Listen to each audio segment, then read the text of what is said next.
Welcome to Study the Solopreneur, a series where we learn about the rewards and challenges of those who've built a successful career for themselves while paving the way for others like you to do the same.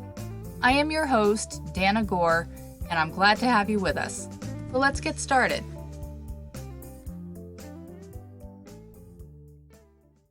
Hey guys, and welcome to Study the Solopreneur, a series where we discuss the rewards and challenges of living your truth, freeing your mind, and being creative, of starting your own business, doing work you love. I am so excited to introduce you to today's guest. Lisa Sicard is a successful blogger, social media manager, trainer, and consultant who teaches the rest of us how to use social media intelligently to grow our businesses, especially when it comes to Twitter. But I know she's branched off and done stuff with Instagram and all of that too. I will let her tell you all about that. She is the creator of Inspire to Thrive, a haven for people to learn about social media and how it can help them grow their business. But Lisa used to work a full-time job, and in this discussion, you'll hear how she made the transition from employee to successful solopreneur. So without further ado, let's get started. Hey Lisa, how is it going?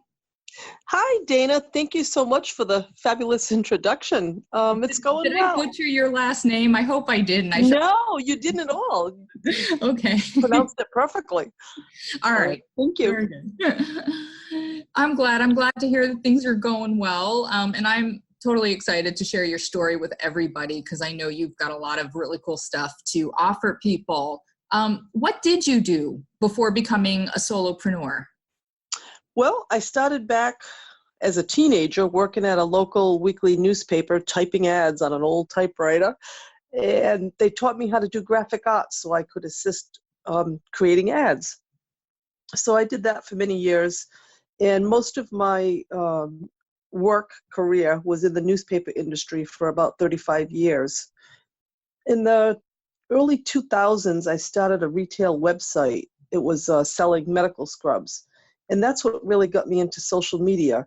And about the same time, I was working in digital sales at the newspaper.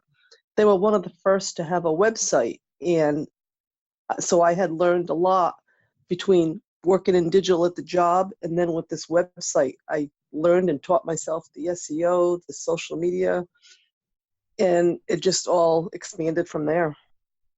Gotcha. Well, what inspired you to make the change into going into business for yourself, like doing what you're doing now? It was really a transition. Like I said, I'd been doing it part-time for about a decade.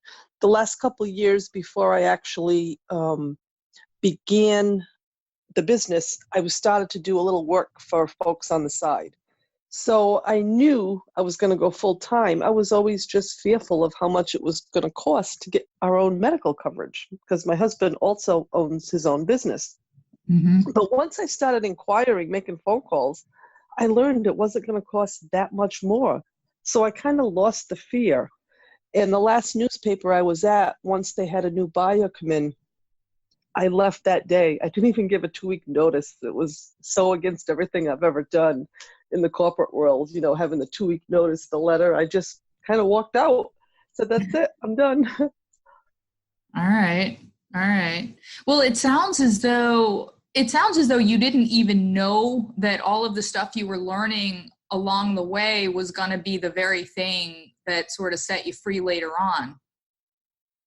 That's so true, especially with the graphic art background, because with social media, you have to create a lot of graphics. Yeah. And I kind of feel like a kid again doing it. I'm like, oh, I used to do this all the time. This is fun. You know, I use Canva most of the time. I love using that. And I've taken classes in college all on graphic arts. I was a graphic artist major before I went into sales. Yeah, I love Canva. I think back, I actually majored in graphic and commercial art in college also, and then I stopped to go into cosmetology school. You know, we didn't know back then what was going to be available to us now. And, I kind of wish I had stayed with stuff like that back then, but I guess, it's further proof. You never know. You might pick up stuff along the way, and you never know when you're going to be in a prime position to use it and build something really cool out of it, which apparently you did. So. Yeah, that's very, very true. I never thought that, the progression that it took. Yeah. I mean, so you're a successful blogger, you're a social media manager, you're a trainer and a consultant, really just to name a few of your accomplishments. What obstacles and challenges have you encountered along your journey, and how have you handled them? Well, I had really many, many challenges. Of course, one was always working full time. I have two grown men now, but they were boys back then. So I had two children. I was in a lousy marriage that ended in a divorce from an alcoholic. So that took a major toll. And then about 5 years ago, I was taking care of my mom who had cancer and passed away. And then my dad for a few years was elderly and alone. So my time was, very limited to putting in to Inspire to Thrive during those rough times. After the divorce, I reunited with my childhood sweetheart. We went away on a vacation, and I almost died in a snowmobile accident. I couldn't type or do anything for months, so that was a real tough one, a real tough challenge to get over. Wow. I'm sorry to hear about all of that stuff. It sounds like you went through a really rough time, like from every possible angle. And I'm sorry to hear about that, but it also sounds like you kind of took all of that and you were able to turn it into some blessings afterwards.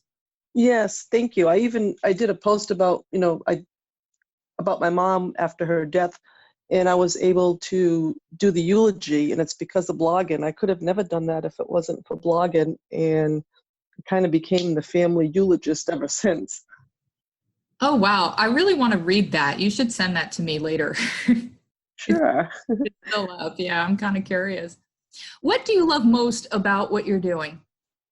I really love working with people, and I'm more picky with the people I work with, and they're all fantastic. And I love the freedom to make my own schedule. Many people know I'm an early bird, 4 to 7 a.m. I kind of do my best work. And I love learning new things, and things in this business change so rapidly. So you always have to be learning. Yeah. Yeah. Awesome. I know you do in-person work as well, but you've made some impressive connections. You've developed some meaningful relationships with other bloggers throughout the years. How has this impacted your career overall? Well, it's helped me build a community.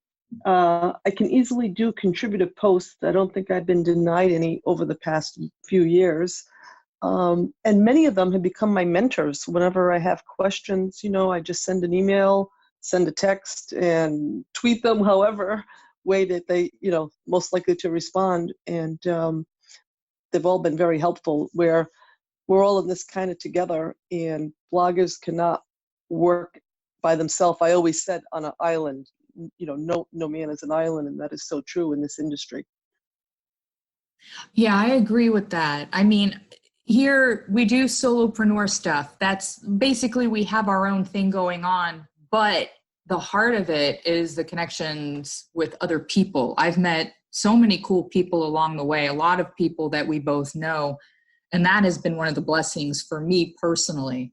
So, Yes, I would agree. Definitely made some wonderful friendships through it yeah, all. yeah. So I know that SEO is a part of your business model. Personally, I've always found it challenging. I know other people have as well. So I appreciate people like you. And what I want to know is, what advice would you give to help simplify the process of learning SEO? And what services do you offer to teach others how to use it effectively? SEO is probably the most complicated process of digital marketing. It's Mm, always changing. You can never really be sure. You have to read up constantly. I was just reading an article before we got on here that I think there was over 223 Google updates this year. okay. That's a lot of updates. I I try to help my clients with their SEO. I've got several of them and trying to explain in simple terms that they just need to have more content on their site. They may have a product page with very few words, and how they need to add more words, how they need to get more product reviews. There's so many different factors too. There's over 200 different ranking factors. So I try to keep on top of it. I read Neil Patel, and there's many others in the SEO industry as well that, I constantly read their stuff just to see what's going on. Any testing I do, I test on my own site first as well. Okay. You can correct me if I'm wrong, but what I think it always ends up coming back to is, they've got some practices and procedures out there, and then you've got people who take advantage of all of that. And what it always seems to come back to is be genuine, is make sure your content is genuine and authentic and, just filled with useful information. Am I right? Am I wrong? Yes, you're definitely correct. It's definitely going more in that direction today than ever before. Keywords are really not as important, as they once were. And it's the content that's really becoming ever important. Okay. Yeah. So basically the message here is be authentic. Yes. All right. All right. What positive changes have you noticed take place in your clients' business models that were the result of your teaching and consulting? They're getting more exposure out there than ever before, and they're telling me that they're getting, more exposure. One customer who said, "Thank you."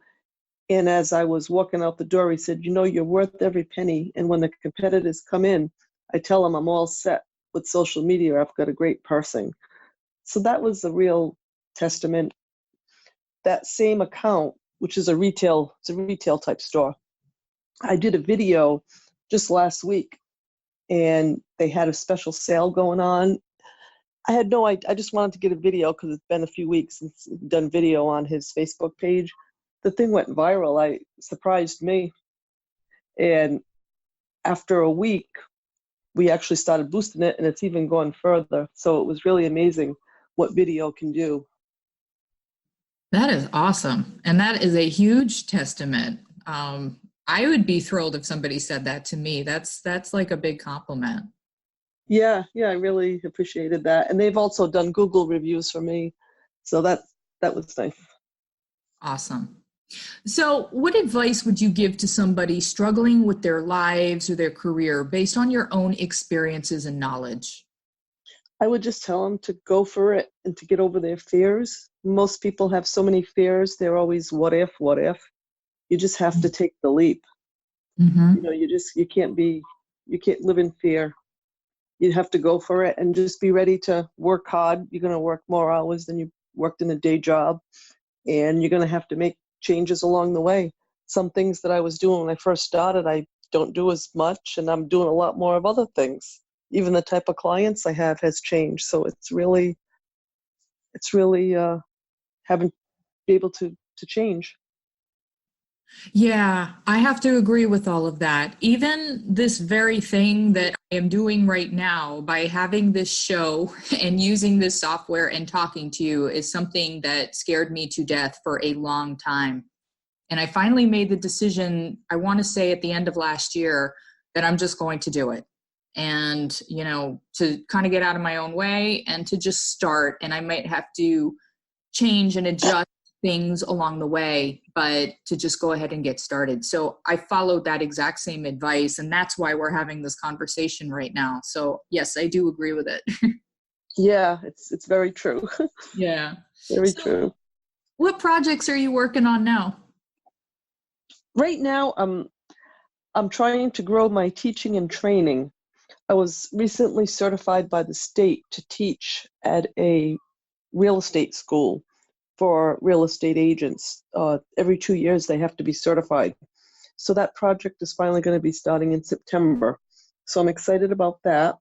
And I would love to start doing webinars in the future. That's something that's kind of on my radar. I haven't really dug deep into it yet, but I think that's a direction I would love to see in the near future.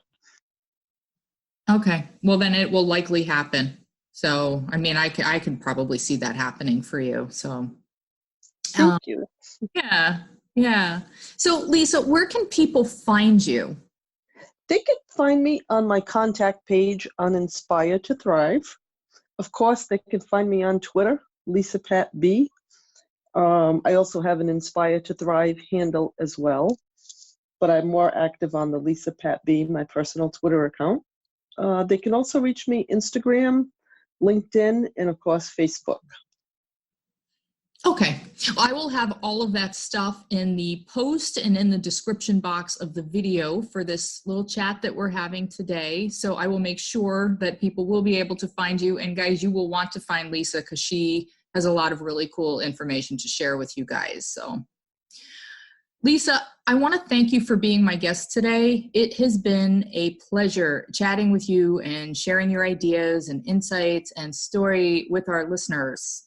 As far as I'm concerned, you've been an asset to the blogging community and to those looking to take their social media marketing game to the next level, and always staying current in this ever-changing model of getting their work out there in front of their audience.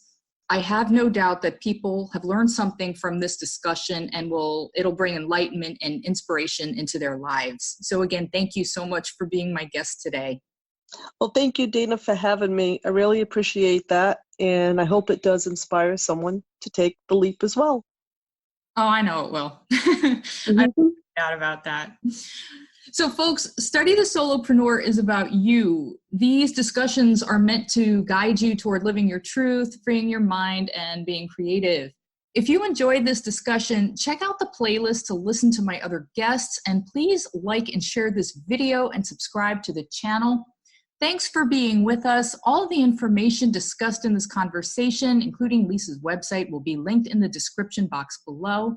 Have a great day, everyone, and until next time, take care. Thank you for joining us for this episode of Study the Solopreneur. I hope this inspired you to take action to create a rewarding and successful career for yourself, doing work you love. I am your host, Dana Gore, and if you enjoyed this conversation, I invite you to visit my website at IamMyImagination.com. Live your truth, free your mind, be creative. Until next time, take care.